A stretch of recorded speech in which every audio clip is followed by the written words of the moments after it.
ایک منٹ بس، ایک ایک کر کے لیں گے. 313 ہے نا ترمذی کی حدیث 313 ہے زید بھائی. ہاں 313 یہ ہے. 313 جی 313 یہ ہے 313. ذرا اس کے الفاظ غور سے دیکھیے، سند اس کی صحیح ہے، الفاظ ذرا غور سے دیکھیے. سب سے پہلی بات کہ انہ سمع جابر بن عبداللہ، یہ روایت موقوف ہے، مرفوع نہیں ہے.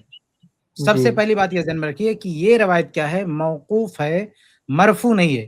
یہ جابر بن عبداللہ رضی اللہ عنہ کا اپنا قول ہے، ان کا اپنا قول ہے، اور یہ ان کا خود کا اجتہاد ہے، اپنا قول ہے. یہ حدیث رسول نہیں نقل کر رہے ہیں، یہ بات ذہن میں رکھیں.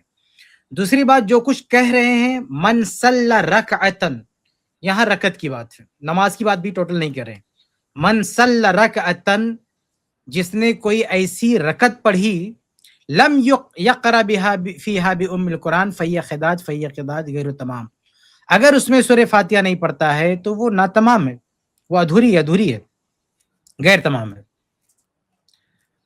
ایک منٹ ہے، کہاں نہیں شیخ یہاں پہ فلم یصلی، یہ دیکھیں ہاں اسکرین پر. نہیں معاف کیجیے میرے پاس ایک اور بات.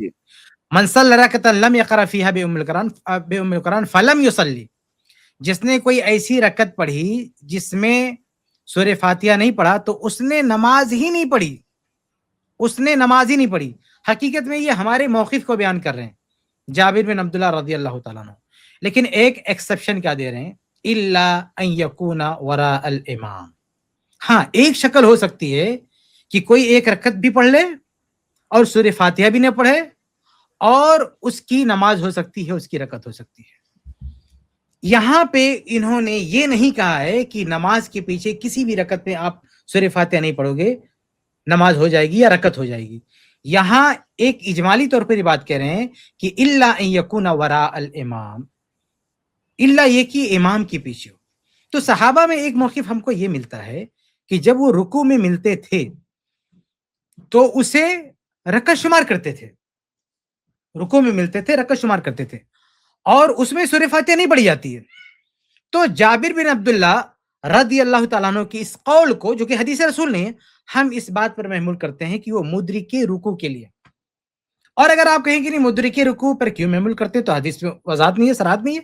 وہ خود شروع کا حصہ کیا کہہ رہے، بہت ہی زور دے رہے سورہ فاتحہ پڑھنے ہی پر زور دے رہے، لیکن کہہ رہے ہیں کہ الا ان یکون وراء الامام، کہ امام کے پیچھے ایک شکل یہ ہو سکتی ہے کہ سورہ فاتحہ نہ پڑھے اور وہ رکعت ہو جائے. رکعتن کا من صلی رکعتن، وہ رکعت پر بات کر رہے ہیں کہ رکعت آپ کی ویلڈ ہوگی نہیں جب تک کہ سورہ فاتحہ نہ پڑھے. ہاں ایکسپشن دیا کہ امام کے پیچھے ایسی صورت ہو سکتی ہے کہ سورہ فاتحہ نہ پڑھے تو نماز ہو جائے گی. تو اس کی ایک صورت ہمیں صحابہ کے عمل میں کیا ملتی ہے کہ جب وہ رکوع میں ملتے تھے تو وہ رکعت شمار کرتے تھے. حالانکہ یہ سارے صحابہ کا موقف نہیں ہے، یہ بعض صحابہ کا موقف ہے، اس میں بھی اختلاف ہے.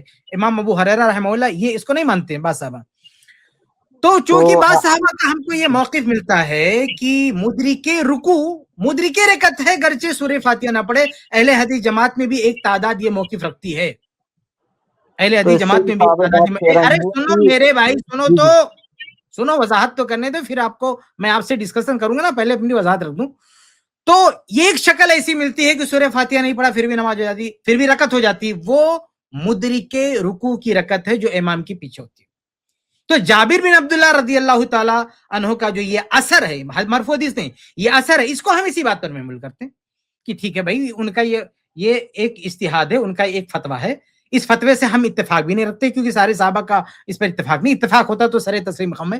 لیکن جس میں اختلاف ہو جائے تو ہم صحابہ کے اقوال کو دیکھتے ہیں کہ حدیث سے کون قریب طرح ہم بول لیتے ہیں. لیکن یہ جو جابر بن عبداللہ رضی اللہ عنہ کی روایت ہے، یہ اس پر محمول ہے کہ مدرک رکوع اگر ہوگا تو اس کی رکعت جو ہے ہو جائے گی. یہ ان کا قول ہے، یہ جو ہے جابر بن عبداللہ رضی اللہ عنہ کا قول ہے. تو اگر اس کو کوئی دلیل بناتا ہے تو زیادہ سے زیادہ اس بات کی دلیل بنا سکتا ہے، وہ بھی ایک اجتہاد ہے، اصل دلیل نہیں بنا سکتا کیونکہ یہ مرفوع حدیث نہیں ہے، صحابی کا اجتہاد ہے. اس کا کوئی مطلب لے سکتا ہے تو یہ مطلب ہو سکتا ہے. باقی یہ کہ تمام نمازوں میں سورہ فاتحہ نہیں پڑھے گا، امام کے پیچھے وہ نماز ہو جائے گی، یہ جابر بن عبداللہ رضی اللہ عنہ کی اس اثر سے بھی ثابت نہیں ہوتا ہے.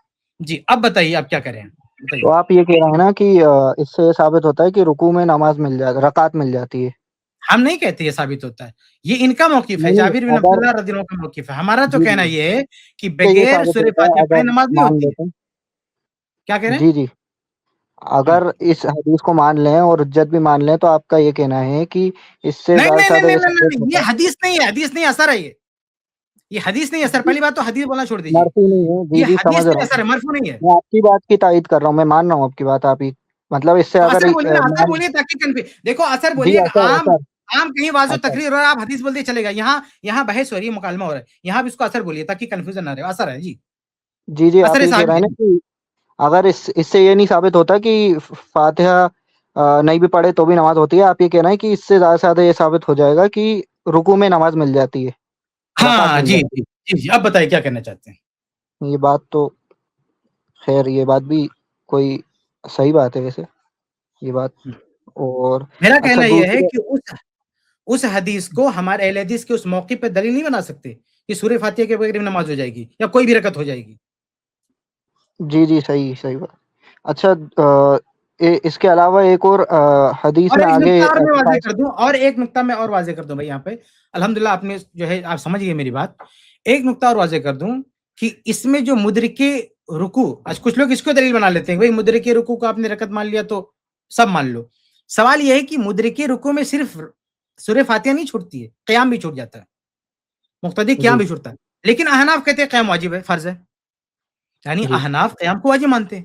تو اگر اس کو کوئی دلیل بناتا ہے کہ ہر رکعت میں سورہ فاتحہ اڑا دو، تو بھئی ہر رکعت میں قیام بھی اڑا دو آپ، کیونکہ یہاں قیام بھی جا رہا ہے. جی یہاں جو رکوع میں مل رہا ہے، رکوع میں جوائن کر رہا ہے امام کو، تو اس کے صرف سورہ فاتحہ نہیں چھوٹ رہی ہے، اس کی سورہ فاتحہ بھی چھوٹ رہی ہے، پلس اس کا قیام بھی چھوٹ رہا ہے، پلس اس کا سماع بھی چھوٹ رہا ہے. اگر جو ہے جہری تین چیزیں تینوں واجب ہے، تینوں ضروری ہے. نمبر 1 قیام ضروری ہے، نمبر 2 سورہ فاتحہ سننا ضروری ہے، نمبر 3 سورہ فاتحہ پڑھنا ضروری ہے. ہم پڑھنے میں احناف ہم سے اختلاف رکھتے ہیں، لیکن دو چیزوں کو تو واجب مانتے ہیں نا، ایک کھڑے ہونا اور ایک سننا. تو یہ دونوں چھوڑ رہا ہے وہ مقتدی جو مدرک رکوع میں جو جوائن کر رہا ہے امام کو، دونوں تینوں چھوڑ رہا ہے.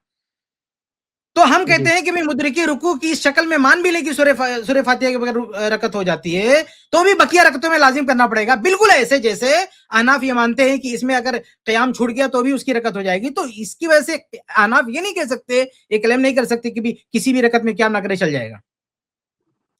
جی اچھا ایک دوسری حدیث کی جی، وضاحت اور کر دیجئے جیسے یہ اس کی اس کے وضاحت بعد. ہو گئی نا، یہ سمجھ میں آ گیا نا. یہ سر جی جی سمجھ میں تو آ گیا. چلیے ایک اور اب دوسری بات